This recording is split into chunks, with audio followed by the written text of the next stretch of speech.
Hello everyone. So let us go through this question.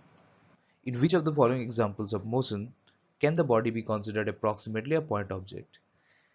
And the first example is a railway carriage moving without jerks between two stations.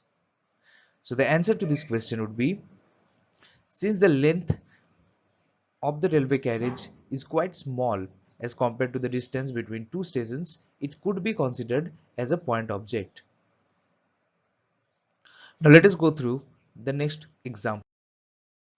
A monkey sitting on top of a man cycling smoothly on a circular track. The answer would be, the monkey can be considered as a point object as its size is quite small as compared to the circumference of the circular track.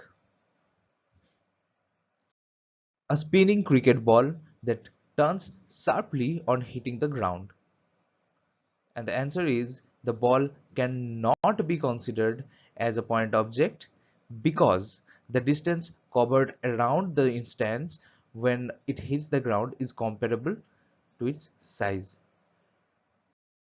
A tumbling beaker that has slipped off the edge of a table.